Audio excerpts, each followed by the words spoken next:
Hello, this is BBC News. I'm Catherine Biarahanga. Let's head to Bangkok and join my colleague Steve. Hi, Catherine. Just in the last few minutes before you came to me, we did have some movement here in Bangkok. Some officers came round and they were asking the relatives of those victims of this collapsed building to go to another area. We're waiting to hear where they're being brought. It could be perhaps for a briefing, but we don't understand what's going on just yet. It's something we are keeping an eye on. Now, this building collapsed due to that earthquake all the way over in Myanmar on Friday. That 7.7 magnitude earthquake, really a significant event that's caused a lot of damage throughout Myanmar. The UN are saying that the severe lack of medical supplies, in fact, from trauma kits to tents, for health workers is really hindering earthquake relief efforts in Myanmar. They've also said that they've had reports that the military junta launched airstrikes less than an hour after Friday's earthquake, adding that, quote, it's almost as if they wanted to target the people responding to people trapped under the rubble.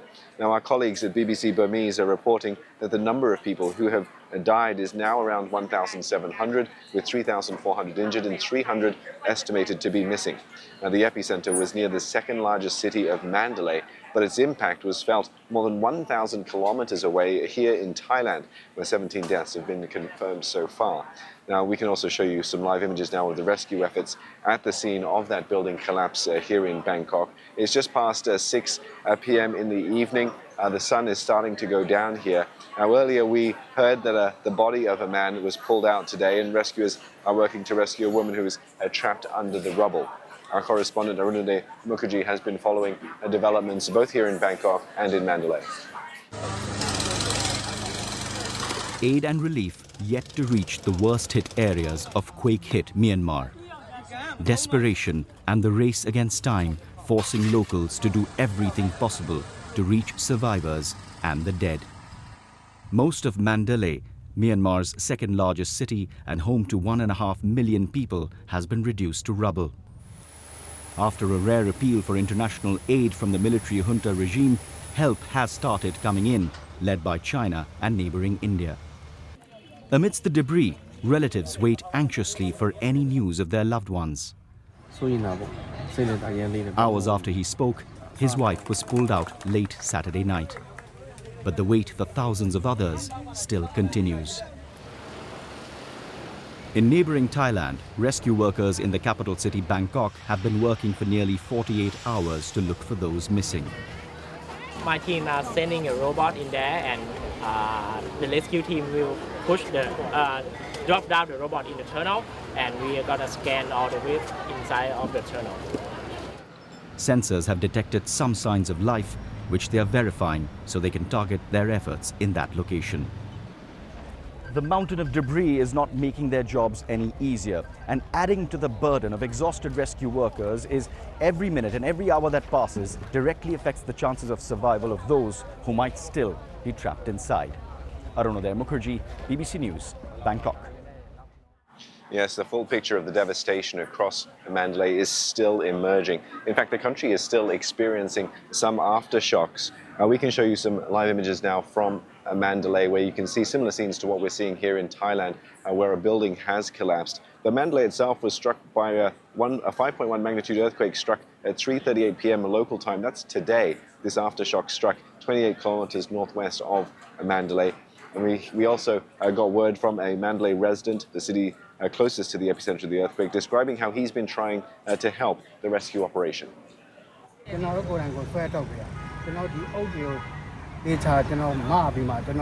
We lifted the rubble ourselves and took the people out.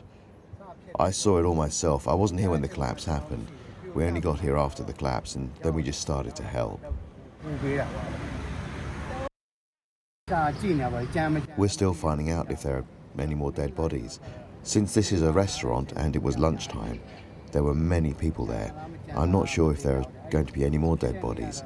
As far as I know, we rescued everyone and took out all the dead bodies on that day it happened, but I'm searching to see if there are any more dead bodies here. Well, there are still many places where rescues can help. There are still many places left which haven't been given any help yet. Besides, the moat and the rubble of the collapsed buildings are as it is. We don't know whether people are trapped under the rubble. Quite a lot of places still need help.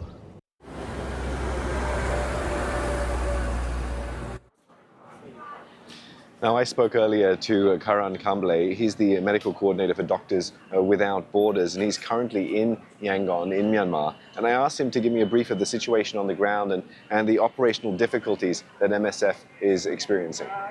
The major challenge for humanitarian aid to reach the affected states of Mandalay and Mandalay, Sagaing, and even Naypyidaw is the damage that has happened to the road. So it's their logistical challenges, which is preventing humanitarian aid from reaching the affected population.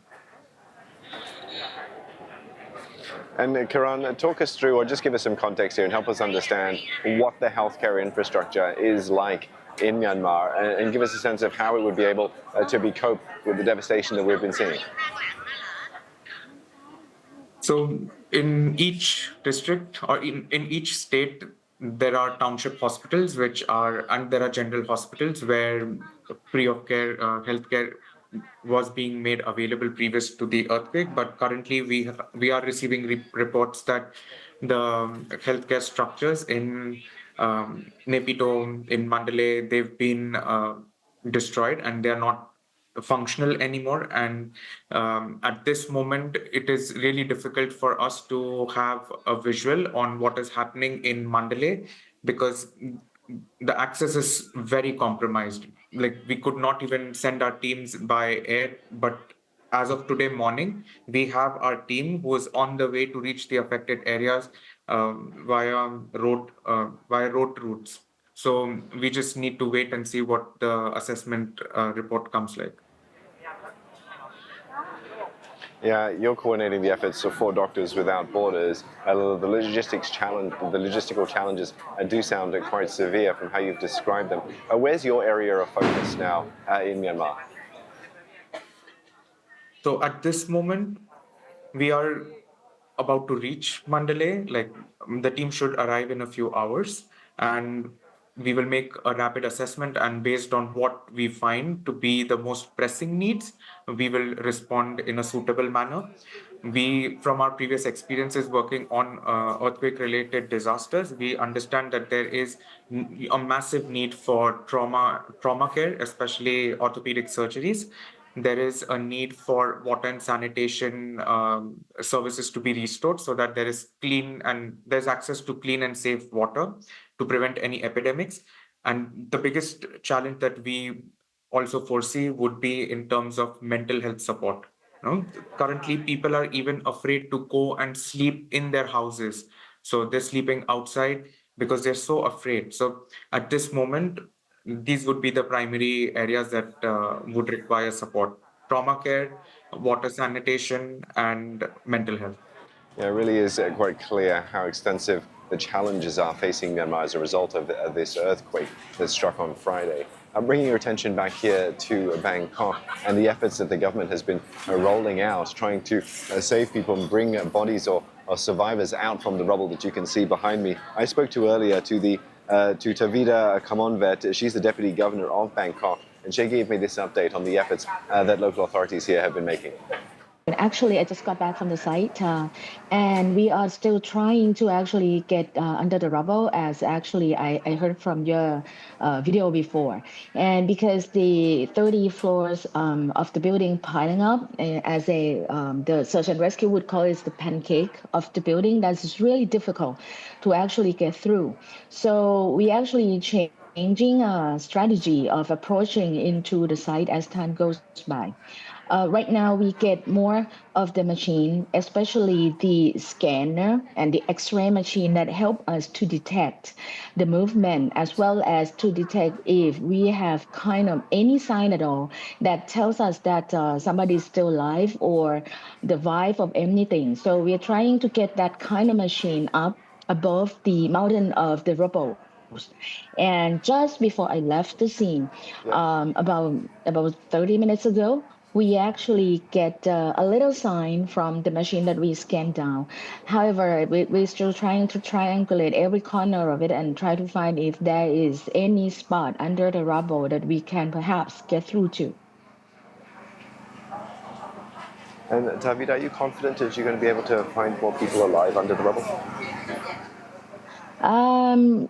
So far, time has gone by, and the body that we find is we have account for right now 8 deaths from this particular scene, the building collapse, and 9 injuries.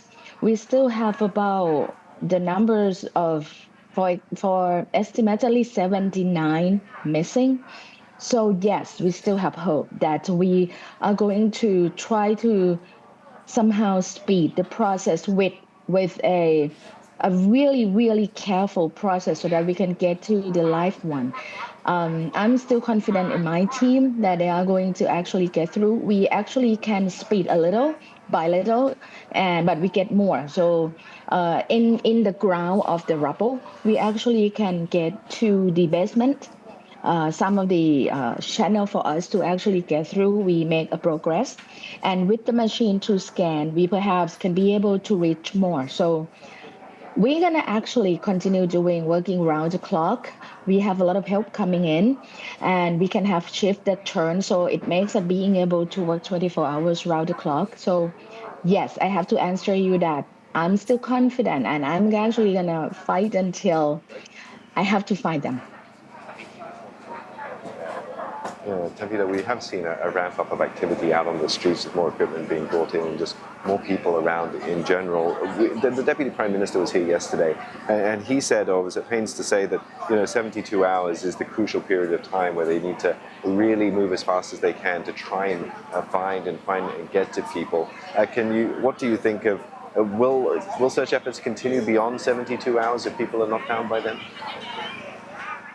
We still continue, as I said. We're not going to stop. That no stop at all. And we are trying to make up the time because this is already like 2 days. So that 72 hours, it means that we still have about 40 something of hours left. So we're going to work and get through to that. And continue search and rescue, yes, of course. And I'm not going to let my hope down. Even though I know that 72 hours is a golden period that we have to get to, and some of the survival will be under that. But who knows? We have when we get up there, when the expert get up there, we see some hole as well. It means that perhaps some of the air can get in. Maybe underneath that, we have a somehow empty space under that. If we have anything at all that perhaps help to prolong them over than 72 hours, it might happen. So we're going to continue searching.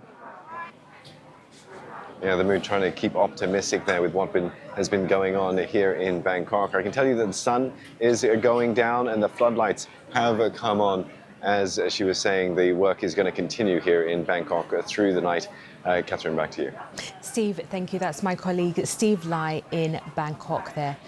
Well, with me now in the studio is BBC investigative reporter Rebecca Henschke, who has covered Myanmar extensively. It's incredibly difficult to get information out of Myanmar, crucially in areas around Mandalay that were affected by the earthquake, the epicenter of the earthquake. What are you hearing from the ground there? Yeah, it's still very difficult to get a full picture, particularly in Sagai City, which we believe to be one of the worst affected areas. The people that we are able to speak to are talking about, potentially still hundreds of people trapped under the rubble. In Mandalay, we are seeing rescue work sort of ramped up, where there's Hong Kong teams now working with the fire service there in Mandalay, and they are pulling people alive out of the rubble, injured people. They believe many more are still under the rubble. And as we just heard there from Thailand, there's this golden period after an earthquake that is quickly coming to an end. This is really a key time. And rescue workers are still saying, although they are getting some official help now, particularly from the fire service, they're not getting that heavy lifting equipment that they need to really make a big difference with these huge, villas in one case in Mandalay, houses. They need to have that equipment and they haven't got it.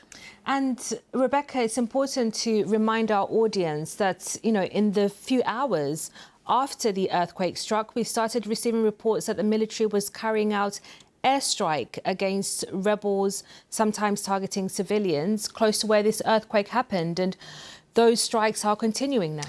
That's right. We're hearing this morning from rebel forces that there have been more airstrikes today in Magway, which is an area not far from Mandalay, also in the Kachin state. And this is the UN has described as outrageous and has called for it to stop. The fact that the military would be dropping bombs at a time when people need to be rescued from the rubble. The UN yesterday calling for the military to hold all military operations, but that clearly, from what we're hearing at the moment, hasn't happened. From the opposition side, the rebels, the National Unity Government, the opposition exile government has put in place from today a 2-week ceasefire in the earthquake areas, and we're hearing that that's holding at the moment. But also just today, Singapore's foreign minister has called for a permanent ceasefire across the country, that this is the moment after 4 years of bitter civil war that has left a third of the country displaced. Now, in the face of this disaster, is a time for real change and possible ceasefire. And Rebecca, a recent BBC investigation in which you reported on found that the military controlled less than a third of Myanmar after years of civil war. What does that mean for the humanitarian response to this earthquake? Well, yes, it makes it a very complex picture. So we looked at who controls Myanmar 4 years after the military staged a coup. And the civilian and ethnic opposition, this pro-democracy forces, they're not supported by any foreign government, but they have proven themselves to be a very effective fighting force. So despite the military having fighter jets from China and Russia, we found that the military controls less than a quarter of the country. So in the area of the Sagaing region, it's a patchwork of control. So that makes it hard to get aid to the places because you're not sure who to coordinate with. Rebecca, thank you. That's BBC's Rebecca Henschke there.